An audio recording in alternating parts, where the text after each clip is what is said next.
Breaking news breaking news breaking news দর্শক বন্ধুরা, অন্তর্বর্তীকালে সরকার doctor Yunus তিনি পদত্যাগের সিদ্ধান্ত নিয়ে ফেললেন। তিনি বললেন যে এই বৈষম্য বিরোধী ছাত্র আন্দোলনকারীরা কিংবা সমন্বয়ক বা সাধারণ শিক্ষার্থীরা যে বা যারা আছে এদের ভিতরে ভাই ক্ষমতার লোভ ঢুকে গেছে, কিংবা এরা বর্তমান সাধারণ শিক্ষার্থী নয় এবং প্রতিটি প্রতিষ্ঠানে কিংবা প্রতিটি পদক্ষেপে এদের আবির্ভাব আছে, কিংবা এদের জিজ্ঞাসা না করে অন্তর্বর্তীকালে সরকার যে বা যারা আছে তারা যদি কোনো সিদ্ধান্ত নেয় রাষ্ট্রের ক্ষেত্রে কিংবা দেশের ক্ষেত্রে, তাহলে এটা তারা মানতে নারাজ। মানে তারা চায় প্রতিটি সিদ্ধান্তের ভিতরে সমন্বয় কিংবা এই আপনার সাধারণ শিক্ষার্থীদের অনুমতি নিয়ে প্রতিটি পদক্ষেপ নেওয়ার জন্য।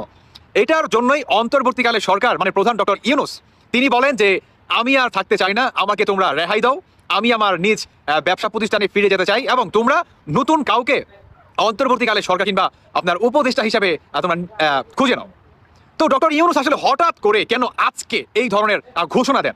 অন্তর্বর্তীকালীন সরকার এক ধরনের অবৈধ সরকারে রূপান্তরিত হয়েছে।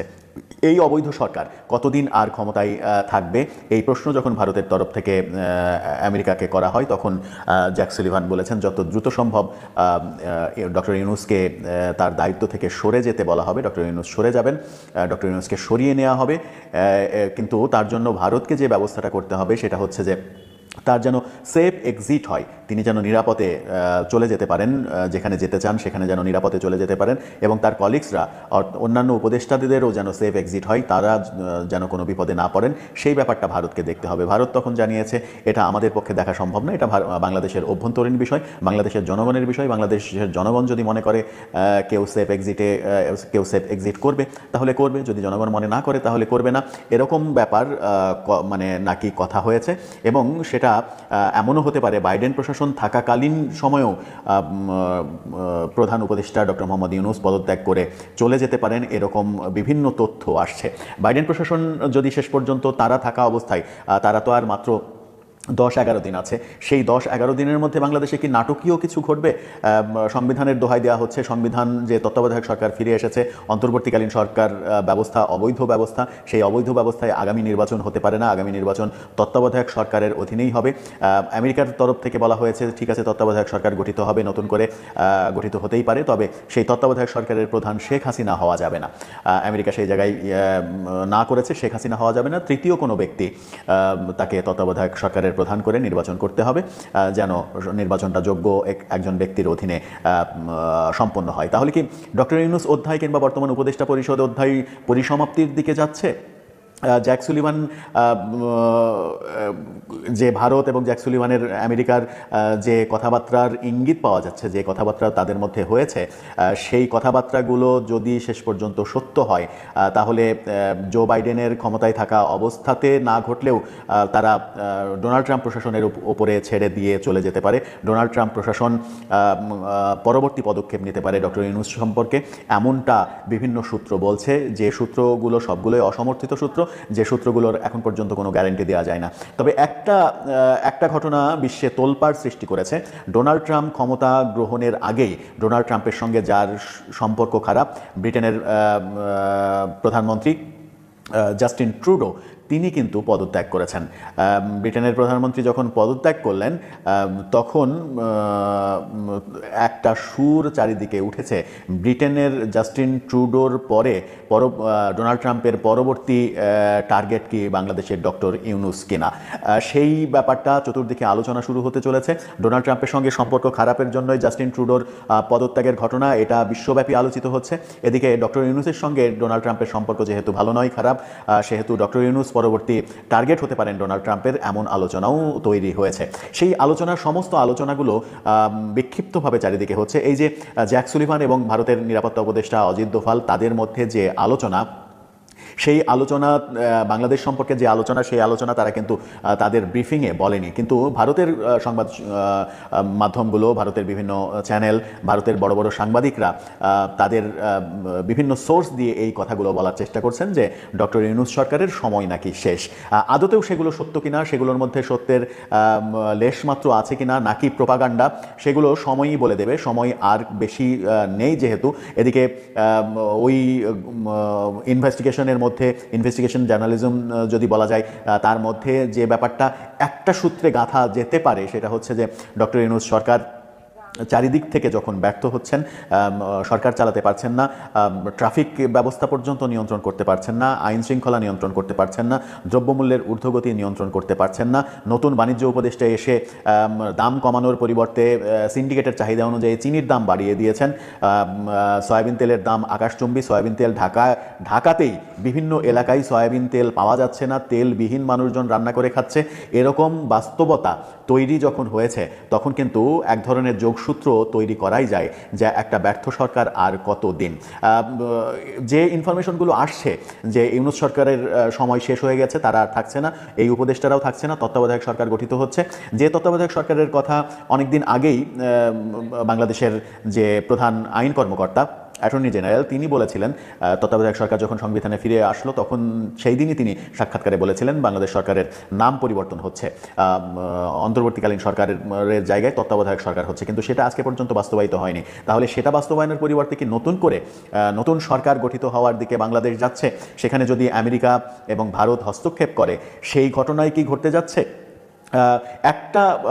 একটা ইঙ্গিত পাওয়া যাচ্ছে, সেটা হচ্ছে যে জ্যাক সুলিভান এবং ভারতের সঙ্গে যে আলাপচারিতা হয়েছে সেই আলাপচারিতায় শেখ হাসিনার প্রসঙ্গ এসেছিল, কিন্তু আমেরিকা রাজি নয় শেখ হাসিনাকে তত্ত্বাবধায়ক সরকারের প্রধান হিসেবে আনার ব্যাপারে রাজি নয়, অন্য কাউকে আনতে হবে তত্ত্বাবধায়ক সরকারে। এমনকি সেটাও হতে পারে যে বর্তমান প্রেসিডেন্ট যিনি রয়েছেন সেই প্রেসিডেন্টই এই সরকারের দায়িত্ব নিতে পারেন, তার অধীনেই আগামী নির্বাচন হতে পারে, এমন সিচুয়েশনও তৈরি হতে পারে বলে তাদের বৈঠকে আলোচনা হয়েছে বলে বিভিন্ন সূত্র, ভারতের বিভিন্ন সূত্র বলছে। এই তথ্যগুলো আমরা ভারতের বিভিন্ন চ্যানেল, সাংবাদিক তাদের কাছ থেকে তাদের মাধ্যমেই পেয়েছি। হতে পারে এগুলো প্রোপাগান্ডা, হতে পারে এগুলো অপপ্রচার, কিন্তু জ্যাক সুলিভান এবং অজিত দোভালের সঙ্গে বাংলাদেশ প্রসঙ্গে যে খুবই গুরুত্বপূর্ণ আলাপ হয়েছে এবং বাংলাদেশ প্রসঙ্গে আমেরিকার অবস্থান যে নেগেটিভ, সেটা দুদিন আগে ডক্টর ইউনূসের সাক্ষাৎকারেও স্পষ্ট হয়েছে যে আমেরিকার চাপ বাংলাদেশের উপরে বেড়েছে, এটা তিনি নিজেই স্বীকার করেছেন। তো বেগম জিয়ার এই উচ্চ চিকিৎসার লক্ষ্যে দেশ ত্যাগ করার বিষয়টি রাজনৈতিক অঙ্গনে বিভিন্ন ধরনের আলোচনা তৈরি হয়েছে, পাশাপাশি দেখা দিয়েছে বিভিন্ন ধরনের উদ্বেগ এবং উৎকণ্ঠা। তার মূল বিষয় হলো যে খালেদা জিয়া আর দেশে ফিরতে পারবেন কিনা, -2 ফর্মুলার দিকে যাচ্ছে কিনা দেশ আবারও। সেই -2 ফর্মুলা কি, কেন এই বিষয়টি নতুন করে আবার আলোচনায় এসেছে, সেই বিষয়টি নিয়ে কথা বলবো। পাসপোর্ট হাতে পেলেন বিএনপি চেয়ারপারসন ও সাবেক প্রধানমন্ত্রী বেগম খালেদা জিয়া। এর আগে গতকাল মঙ্গলবার দুপুরে দ্রুত গতিতে তার পাসপোর্ট নবায়নের সব প্রক্রিয়া সম্পন্ন হয়। পরে চিকিৎসাধীন বিএনপি নেত্রীর পক্ষে তার প্রতিনিধির কাছে নবায়নকৃত মেশিন রিডেবল পাসপোর্ট হস্তান্তর করা হয়। এর আগে 2021 সালের জুনে খালেদা জিয়ার পাসপোর্ট নবায়নের উদ্যোগ নেওয়া হলেও সরকারের তরফ থেকে খালেদা জিয়ার হাতে পাসপোর্ট না দেওয়ার নির্দেশনা আসলে নবায়নকৃত পাসপোর্ট বাতিল করা হয়। তো হঠাৎ করে 6 আগস্ট খালেদা জিয়াকে পাসপোর্ট দিয়ে দেয়া, এই বিষয়টি কি বিএনপির পক্ষ থেকে চাওয়া হয়েছিল কিনা আমি জানি না, বা এটি সরকারের সেই মেটিকুলাস প্ল্যানের অংশ ছিল কিনা, যে শেখ হাসিনা তো বিদায় ঘটেছেই, এখন খালেদা জিয়াকে রাজনীতির মাঠ থেকে সরিয়ে দিতে হবে। তো সেটিও আলোচনায় রয়েছে, জনগণের মুখে মুখে এই বিষয়টিও রয়েছে। তারপরে কি হলো সেটিও আমরা একটু দেখে আসি। আপনারা কি তারেক রহমানের এগেইনস্টে যেসব মামলা হয়েছে সে সব মামলা প্রত্যাহার করছেন কিনা খুব শীঘ্রই? আমরা কোনো ব্যক্তি স্পেসিফিক মামলা উইথড্র করছি না। আপনি দেখেন, আমরা প্রথম বলেছিলাম আমরা জুলাই অগাস্ট যে হত্যাকাণ্ডের যে মামলাগুলো ফলস মামলা করেছিল বিগত ফ্যাসিস্ট সরকার, সেগুলো উইথড্র করেছি হত্যাকাণ্ডের অভিযোগগুলো ছাড়া। সেকেন্ড ফেজে আমরা সাইবার সিকিউরিটি অ্যাক্ট যেটা আছে আমার মন্ত্রণালয়ের পক্ষ থেকে উদ্যোগ নিচ্ছি। আমরা এখানে স্পিচ অফেন্সের সাথে কম্পিউটার অফেন্সের পার্থক্য করছি। আমরা, আপনি জানেন, প্রত্যেকটা কেস দেখতে হচ্ছে টাইম লাগছে। স্পিচ অফেন্স বা কথা বলার অপরাধের জন্য যাদের বিরুদ্ধে অভিযোগ এসেছিল তাদের সমস্ত মামলা উইথড্র করা হবে। এখানে তারেক রহমান আছেন নাকি খালেদ আছেন এটা আমরা দেখবো না। তো এই ছিল আসিফ নজরুলের বক্তব্য তারেক রহমানের মামলার অব্যাহতির বিষয়ে। এরপরে বিভিন্নভাবে আলোচনা সমালোচনা হচ্ছিল যে এই মুহূর্তে তো তারেক জিয়া খালেদা জিয়ার নামে মামলা নেই, তার পাসপোর্ট জব্দ করা নেই, সে এখন কেন দেশের বাইরে চিকিৎসার জন্য যাচ্ছে না। তো এই সামগ্রিকভাবে তো তখন কেন যাচ্ছিল না, কারণ হলো আওয়ামী লীগ রাজনীতির বাইরে, বিএনপির মতো একটি দলের নেক্সট লিডার তারেক রহমানও দেশে আসতে পারছেন না। অভিভাবক হিসাবে রাজনীতির মাঠে রয়েছেন খালেদা জিয়া, তিনিও যদি দেশের বাইরে যান তাহলে রাজনীতির মাঠে অভিভাবকের শূন্যতা দেখা দিবে, এবং যে অন্তর্বর্তীকালীন সরকার রয়েছে তার উপরেও সম্ভবত বিএনপি ভরসা করতে পারছিল না, যার কারণে এই দুরারোগ্য ব্যাধি নিয়েও খালেদা জিয়া দেশের বাইরে চিকিৎসার জন্য যাননি। তাহলে এখন কেন গেলেন? কারণ আমরা হঠাৎ করেই দেখলাম যে সেনাপ্রধান অকারুজ্জামান এই খালেদা জিয়ার সাথে একটু সাক্ষাৎ করতে গিয়েছিল তার বাসভবনে। তো সেখানে গিয়ে অকারুজ্জামান কি নিশ্চয়তা দিয়েছে জানি না, যাই হোক এই বৈঠক হলো বা সাক্ষাৎ তাদের হলো, কথোপকথন হলো, তারপরে খালেদা জিয়া চিকিৎসার জন্য দেশের বাইরে গেলেন। তো এখন আসি ওই আলোচনায় যে আমি বলেছিলাম 1/11 2007 সালের মঈনুদ্দিন ফখরুদ্দিনের সরকারের একটি অশুভ শক্তি এখনো এই অন্তর্বর্তীকালীন সরকারের মধ্যে রয়েছে। কারণ এই অন্তর্বর্তীকালীন সরকারের যে উপদেষ্টা মহল রয়েছে তার মধ্যে বেশ কয়েকজনকে দেখবেন যে যারা 1/11 সময়ও সরকারের উপদেষ্টা পরিষদে ছিল। তাছাড়া সবচেয়ে বড় যে বিষয়টি সেটি হলো নাগরিক শক্তি, দেখুন, একটি রাজনৈতিক দল 2007 সালে প্রতিষ্ঠা করার প্ল্যান ছিল, সেটির প্রতিষ্ঠাতা ছিল ডক্টর মোহাম্মদ ইউনূস। যেই ডক্টর মোহাম্মদ ইউনূস এখন অন্তর্বর্তীকালীন সরকারের প্রধান, তিনি তখন রাজনৈতিক দল গঠনের সিদ্ধান্ত নিয়েও সেখান থেকে সরে এসেছিলেন। তো কথাই তো রয়েছে যে একবার না পারিলে দেখো শতবার। তো ডক্টর ইউনূসের মধ্যে এই রাজনৈতিক দল গঠনের এই ইচ্ছা বা প্ল্যান এখনো যে নেই তা তো বলা যাচ্ছে না, বরং তিনি সেকেন্ড চান্স তো নিতেও পারেন। আর সেই সেকেন্ড চান্স যদি নেওয়ার কোনো অভিপ্রায় বা সেই লক্ষ্য তার থাকে, তাহলে তার জন্য এখন রাজনীতির মাঠ একদম খোলা। কারণ রাজনীতির মাঠে এখন আর আওয়ামী লীগ, বিএনপি এই দুই দলের কোনো অভিভাবকই রাজনীতির মাঠে নেই। খালেদা জিয়া ছিল, তিনিও চিকিৎসার জন্য দেশের বাইরে এখন, আর সেই জন্যই এই আলোচনাটি সামনে এসেছে। এরই পাশাপাশি আমরা দেখলাম এক সাংবাদিক ডক্টর ইউনূসকে জিজ্ঞাসা করেছে যে নাগরিক শক্তির সাথে ছাত্রদের জাতীয় নাগরিক কমিটির চিন্তা ভাবনার কোনো সম্পর্ক আছে কিনা। ডক্টর ইউনূস যদিও এটি উড়িয়ে দিয়েছেন, বলছেন এ ধরনের কোনো সম্পর্ক নেই, বাট নাগরিক শব্দটির মধ্যে মিল রয়েছে। শব্দগতভাবেও অনেকে এখানে সন্দেহের চোখে বিষয়টি দেখছেন। এছাড়া খালেদা জিয়ার দেশের বাহিরে যাওয়ার প্ল্যান আসার মধ্যেই আমরা দেখলাম যে দেশের পুলিশও তাদের অ্যাক্টিভিটিতে অনেক স্ট্রং হয়ে উঠেছে। আমরা দেখলাম একটি বিশ্ববিদ্যালয়ের ছাত্রদের উপরে পুলিশ কি ধরনের মারমুখী আচরণ করতেছে, একটু দেখুন।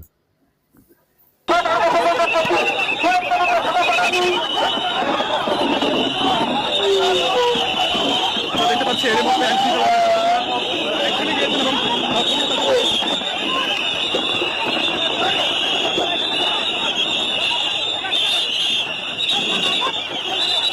আমরা দেখতে পাচ্ছি আইন শৃঙ্খলা বাহিনীর সদস্যরা তাদেরকে ধাওয়া দিয়েছেন এবং প্রাইমেশিয়া বিশ্ববিদ্যালয়ের শিক্ষার্থীরা তারা কিন্তু সো রিসেন্টলি পুলিশের অ্যাক্টিভিটি আমরা দেখলাম। আওয়ামী লীগ, বিএনপির দৃষ্টিকোণ থেকে বাংলাদেশের রাজনীতির মাঠ এখন অভিভাবকহীন। পাশাপাশি রয়েছে ডক্টর ইউনূস, যিনি 2007 সালে রাজনৈতিক দল গঠন করতে চেয়েছিল। পাশাপাশি 2007 সালের মঈনুদ্দিন ফখরুদ্দিন সরকারের উপদেষ্টা পরিষদের বেশ কয়েকজন বর্তমান অন্তর্বর্তীকালীন সরকারের উপদেষ্টা পরিষদের মধ্যে রয়েছে। তো এই সার্বিক বিবেচনায় মানুষের মনে এখন স্বভাবতই উকি দিয়েছে যে -2 ফর্মুলায় দেশ আবারও যাচ্ছে কিনা, আর খালেদা জিয়া সুস্থ হলেও তিনি আর দেশের রাজনীতিতে কামব্যাক করতে পারবেন কিনা আদৌ, এবং তারেক রহমানকেও আর দেশে আসতে দেয়া হবে কিনা। এই জন্যই এই আলোচনার সৃষ্টি হয়েছে। রাজনীতির মাঠে এই উদ্বেগ এবং উৎকণ্ঠার দেখা দিয়েছে। পাশাপাশি বৈষম্য বিরোধী ছাত্র আন্দোলনের নেতারাও নতুন করে একটি রাজনৈতিক দল নিয়ে আসতে যাচ্ছে। সেই দলটিও কিংস পার্টি হওয়ার একটি প্রবণতা রয়েছে। তো সেই দলটি আবার ডক্টর মোহাম্মদ ইউনূসের নাগরিক শক্তির নতুন রূপ কিনা, সেটিও এখন দেখার অপেক্ষায়, সময়ই বলে দেবে কি হতে যাচ্ছে। হঠাৎ করে আবারও আলোচনায় আওয়ামী লীগের সাধারণ সম্পাদক ওবায়দুল কাদের খেলা হবে। তো তিনি আসলে খেলে গেছেন, এই ধরনের একটা অভিযোগ, একটা বড় ধরনের অভিযোগ উঠে এসেছে যে আমরা সর্বশেষ যতদূর দেখেছিলাম যে 3 মাস সময় তিনি বাংলাদেশে অবস্থান করেছিলেন, আর 3 মাস সময় তিনি একটা বিশেষ প্রটোকলের মধ্যে ছিলেন। আর এই প্রটোকলটা নিয়ে এতদিন যে ধোঁয়াশা পাকাইছে, সেই প্রটোকল নিয়ে এবার যুবদলের একজন নেতা চাঞ্চল্যকর অভিযোগ, চাঞ্চল্যকর তথ্য সামনে নিয়ে আসছেন। ইভেন জনাব তারেক রহমানেরও বিষয়টা নিয়ে দৃষ্টি আকর্ষণ করেছেন। ওবায়দুল কাদের বাংলাদেশ থেকে পালানোর পেছনে যশোর যুবদলের একজন বড় ধরনের নেতা, তিনি সরাসরি বিষয়টাতে কানেক্টেড। যদিও যার বিরুদ্ধে এই অভিযোগ, তিনি বিষয়টিকে অস্বীকার করেছেন। তো যেই যুবক আপনার ওবায়দুল কাদের সাহেবের ভারতে প্রবেশের বিষয়ে যুবদলের ঊর্ধ্বতন একজন নেতার বিরুদ্ধে অভিযোগ চলেছেন, তার নাম হচ্ছে এসকেন্দার আলী জনি। গেল 17 ডিসেম্বর দলের বিপরীতে সম্ভবত একটা পোস্ট দিয়ে বসছিলেন এই এসকেন্দার আলী জনি। পরবর্তী সময়ে তাকে তাৎক্ষণিকভাবে বহিষ্কার করা হয় যুবদলের পক্ষ থেকে। লম্বা সময় পর হঠাৎ করে তিনি ফেসবুক লাইভে এসে এই শিরোনামটা দিয়েছেন যে সঠিক তদন্ত চাই। বিএনপির ভারপ্রাপ্ত চেয়ারম্যান জননেতা তারেক রহমানের কাছে বরাবর আওয়ামী লীগের সেক্রেটারি ওবায়দুল কাদেরকে পালিয়ে যেতে সহযোগিতা করেছে যশোর জেলা যুবদলের যিনি সেক্রেটারি আছেন। সাংবাদিক সম্মেলন করা হবে অন্যায়ের বিরুদ্ধে, বহিষ্কার আদেশ প্রত্যাহার করুন, অরিজিনাল যারা অপরাধী আছে তাদের শাস্তি দিন। ফেসবুকে একটা লম্বা চূড়া লাইভ করেছেন। শেষ পর্যায়ে তিনি এসে বলছেন যে যশোর জেলা যুবদলের বহিষ্কৃত প্রচার সম্পাদক এসকেন্দার আলী, তার অভিযোগ যশোর ক্যান্টনমেন্টে লুকিয়েছিলেন বাংলাদেশ আওয়ামী লীগের সাধারণ সম্পাদক ওবায়দুল কাদের। একদম সেনাবাহিনীকে সরাসরি ডাইরেক্ট তিনি এখানে দায়ী করে বসেছেন। 5 তারিখের পর তাকে ভারতে পালাতে সাহায্য করছেন যশোর জেলা যুবদলের সাধারণ সম্পাদক আনসারুল হক রানা। কিছুদিন আগে সিঙ্গাপুর গিয়েছিলেন যশোর জেলা যুবদলের সাধারণ সম্পাদক। বেনাপোলের পুটখালির গোল্ড নাসিরের সাথে টাকাও ভাগাভাগি হয়েছে। তার মানে তার দাবি হচ্ছে যে আপনার একটা হিউজ পরিমাণ টাকা ওবায়দুল কাদেরকে ভারতে অনুপ্রবেশ করা দিতে এই যুবদল নেতা হাতিয়ে নিয়েছেন, এখানে একটা সিন্ডিকেট কাজ করেছে। তার বক্তব্য, ঘাট শহীদকে ধরলে এই তথ্য পাওয়া যাবে। শুধু ওবায়দুল কাদের নয়, আওয়ামী লীগের বহু নেতাকে ভারতে যেতে সাহায্য করেছে যশোর যুবদলের সাধারণ সম্পাদক আনসারুল হক রানা। এই তথ্য সবাই জানে। এখন যশোর যুবদল দেখলে মনে হবে যুবলীগ হেঁটে যাচ্ছে। যশোর যুবদলের জেলা যুবদলের সভাপতি তমাল আহমেদ এবং সাধারণ সম্পাদক আনসারুল হক রানা দলটিকে যুবলীগে পরিণত করেছে। আমি রাজপথে মাইর খেয়েছি, আমার ভাই মাইর খেয়েছে, আওয়ামী ষড়যন্ত্রের কারণে পরিবার জেল খেটেছে, 17 বছরের নির্যাতনের শিকার এবং ত্যাগী হয়েও আমাকে দল থেকে বহিষ্কার করা হয়েছে। আমি আন্দোলন সংগ্রাম করব, ত্যাগী নেতাদের কেন বহিষ্কার করা হচ্ছে? যুবদলের নেতাকর্মী জয় বাংলায় স্লোগান দিয়ে বিএনপি পার্টি অফিসের সামনে মিছিল করেছে। ভিডিও সহ নেতৃবৃন্দের জানানো হলেও তাদের বিরুদ্ধে কোনো ব্যবস্থা নেওয়া হয়নি। তার বক্তব্য গোপনে যশোর জেলা যুবদলের সভাপতি তমাল আহমেদ সদর উপজেলা আওয়ামী লীগের সভাপতি মোহিত কুমার নাথের সাথে মদের ব্যবসাও করেন। যুবদলের সভাপতি সাধারণ সম্পাদক মিলে যুবলীগের সন্ত্রাসীদের দলে নিয়ে এসেছেন, যারা বিএনপির অফিস ভাঙচুর করেছে, দলের নেতাদের ছবি ভাঙচুর করেছে, তারা এখন যুবদলে। এখন যুবদলের সভাপতি সম্পাদক বলছেন 5-7 কোটি টাকা খরচ করে কমিটি নিয়ে আসবেন। তারপর তিনি আপনার আচ্ছা যাই হোক, এখানে অনেকেই আচ্ছা। তো এখন জনির এই লাইভের পর যিনি যশোর জেলা যুবদলের সভাপতি আছেন এম তমাল, তিনি এবং তার সাধারণ সম্পাদক এই অভিযোগকে অস্বীকার করে বলছেন জনি নেশাগ্রস্ত ছেলে। বিতর্কিত কর্মকাণ্ডে জড়িত থাকায় জেলা বিএনপি এবং জেলা যুবদলের সুপারিশে কেন্দ্রীয় যুবদল তাকে বহিষ্কার করেছে। এই কারণে সে উন্মাদ হয়ে গেছে। উন্মাদ এবং বহিষ্কৃত লোক কি বলল সেটি আমরা আমলে নিচ্ছি না। আমরা কেমন লোক যশোরের মানুষ জানে। 35 থেকে 40 বার জেল কেটেছি। আর যিনি সাধারণ সম্পাদক আছেন, যার বিরুদ্ধে ওই অভিযোগ, আনসারুল রানা, তিনি বলছেন যে অভিযোগটি হাস্যকর, অভিযোগের কোনো ভিত্তি নেই। আমার সংশ্লিষ্টতা থাকলে এতদিনে গ্রেপ্তার হয়ে যেতাম। আপনারাও তদন্ত করে দেখেন কোথায় কোন দিক দিয়ে ওবায়দুল কাদের পালিয়েছে। এখন বিষয়টা হয়েছে কি, নিজেদের মধ্যে লাগালাগি করে তারা নিজেরাই এমন এমন তথ্য সামনে নিয়ে আসছে যেগুলা দলের ভাবমূর্তি নষ্ট করবে।